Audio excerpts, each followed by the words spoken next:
Үзэгч та бүхний амрыг ирээ. Энэ удаагийн ярилцах цагт бид экологийн цагдаагийн албаны урьдчилан сэргийлэх хамтын ажиллагааны хилцээний дарга цагдаагийн дэд хурандаа өсөх хоёрыг ураад байна. Таны өнөөдрийн мэндийг хүргэе. За та бүхний амрыг ирээ. За тэгэхээр Монгол оронд хүрээлэн байгаа орчны эсрэг гэмтэрэг зөрчлийн нөхцөл байдал ер нь өмнөх оны мөн үетэй харьцуулахад ямар түвшинтэй байгаа вэ? Энэ талаар яриагаа эхлүүлье. За 2024 оны 1-р улирлын байдлаар бол цагдаагийн байгууллагад хүрээлэн байгаа орчны эсрэг гэмтэрэг зөрчлийн нийт 680 дуудлага мэдээллийг хүлээж авч шалгасан. За үүнээс нь нийт 146 гэмтэргийн шинжтэй үйлдэлийг бүртгэх мөрдөн шалгах ажиллагаа явуулж байна. За хэргийн илрүүлэлтийн хувьд бол 41.4%-тай улсын хэмжээнд өмнөх жилдээ харьцуулах юм бол 10.1% өссөн эерэг үзүүлэлттэй байгаа.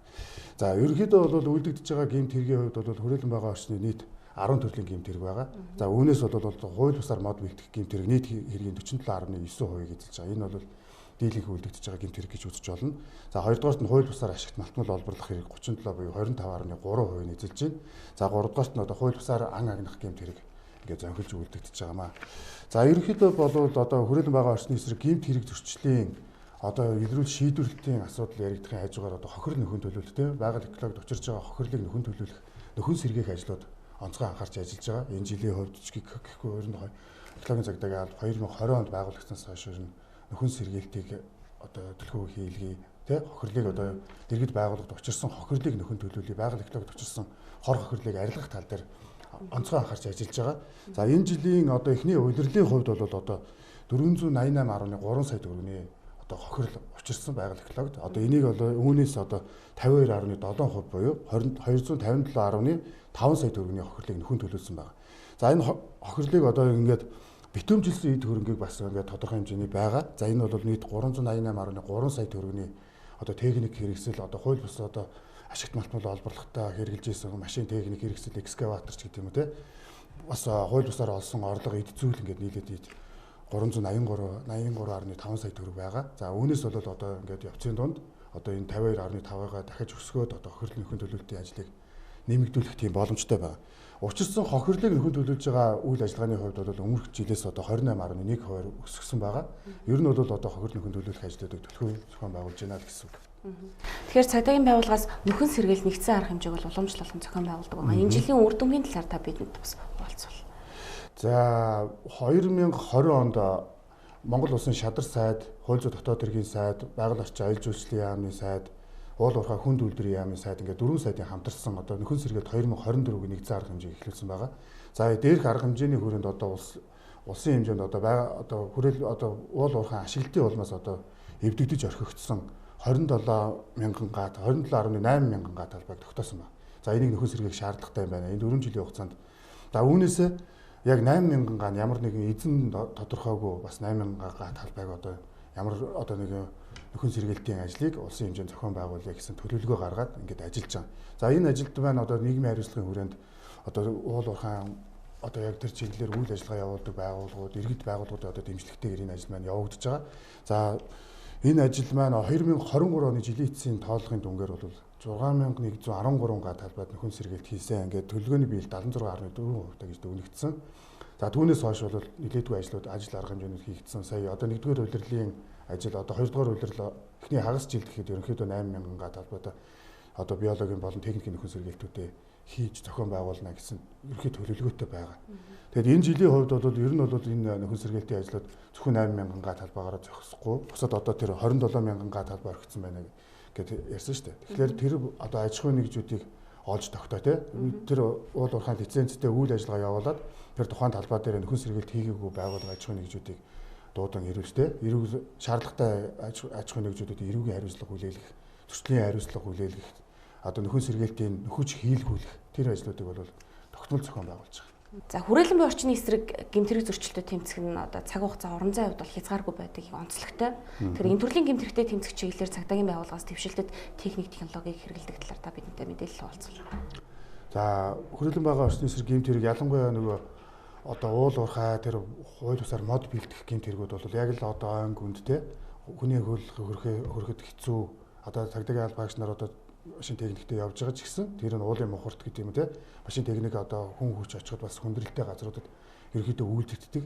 За энэ төрлийн гэмт хэргийг илрүүлэх цагдаагийн байгууллагын төргөн шуурхай үйл ажиллагааг үйл ажиллагааны хүртээмжийг нэмэгдүүлэх зорилгоор 2023 онд одоо хамгийн сүүлийн үеийн дэвшилтэд техник технологиор одоо тодорсон одоо DG материалс 350 буюу одоо нисгэгчгүй төхөөрөмжийг үйл ажиллагаанд ашиглаж гисэн байгаа. Энэ бол одоо Азийн сангийн одоо Монголд хэрэгжүүлж байгаа хууль бус үйл орхой үйл ажиллагаатай тэмцэх чиглэлээр одоо мэрэгжлийн байгууллагуудын үйл ажиллагааг чадваржуулах төслийн хүрээнд одоо авч өгсөн ийм тоног төхөөрөмж байгаа. За энэ төхөөрөмж бол одоо яг одоо тухайн орчны хэдэн уулын одоо 20 км одоо нэг удаагийн нислэлээр 20 км-ийн зайд одоо нислэг хийх боломжтой төхөөрөмж байхгүй. Тэгэхээр одоо яг уулын гүнд авсан дулаан мэдрэгчтэй одоо хөдөлгөөн илрүүлэгчтэй давхар үйдлүүдтэй.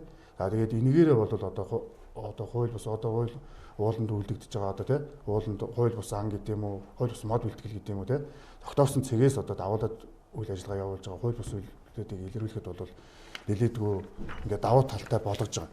За мөн одоо хиймэл дагуулын суурь зургийг одоо хууль бус ашигт малтмал олборлох хууль бусаар мод бэлтгэх гэмтэргүүдийг илрүүлэх чиглэлээр ашиглаж байгаа. За энэ одоо хиймэл дагуулын одоо суурь зураг маань одоо ерөөхдөө яг тухайн талбай өмнө нь ийм байсан дараа нь одоо хэдэн сарын дараа гэдэг юм уу нэг жилийн дараа ийм болж өөрчлөгдөж гэдэг яг суурь зургуудыг одоо ингээд авч ашиглаж байгаа. Энэ бол бас мөн давуу талыг үүсгэж байгаа.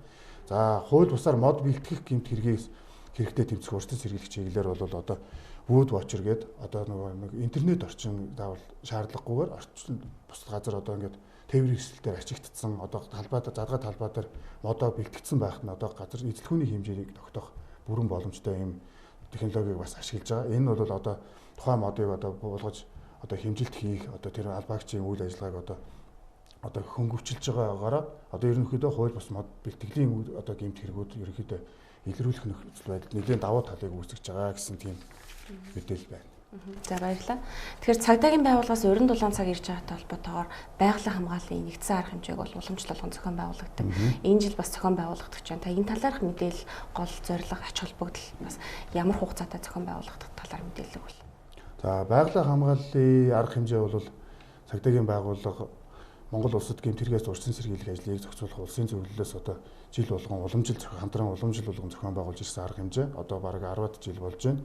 За 2020 оноос хойш экологийн цагдаагийн алба байгуулагдаад байгалийн хамгааллын нэгдсэн арга хэмжээг яг өдөртөн зохион байгуулах үндсэн чиг үүрэгтэйгээр ажиллаж байгаа.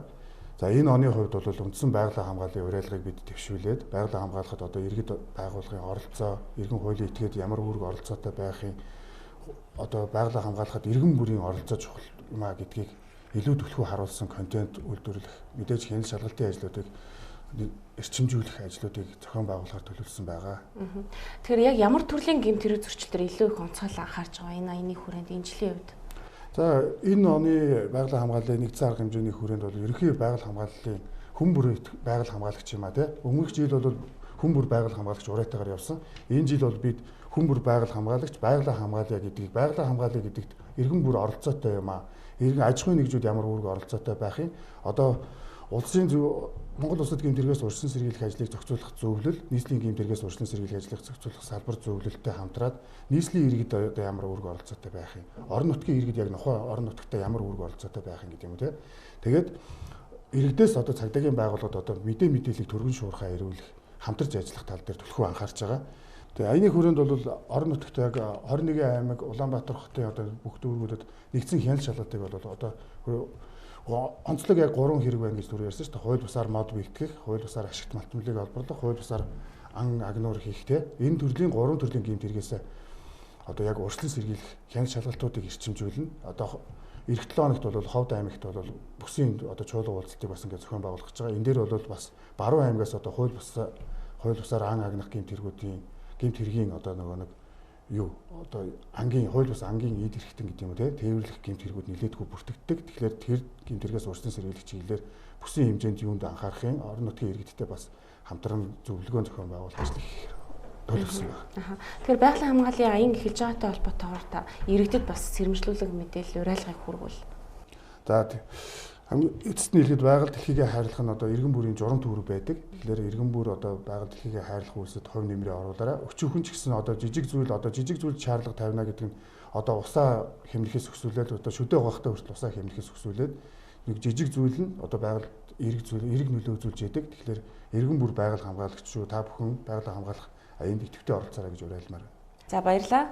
Бид өнөөдөр хүрээлэн байгаа орчны эсрэг гэмт хэрэг зөрчилдөд тэмцэх урьдчилан сэргийлэх чиглэлээр цагдаагийн байгууллагаас авч хэрэгжүүлж байгаа ажил арга хэмжээний талаар экологийн цагдаагийн албаны урьдчилан сэргийлэх хамтын ажиллагааны хэлцээний дарга цагдаагийн дэд туранда өсөх баяртай ярилцлаа. Хамтайсан та бүхэндээ баярлалаа.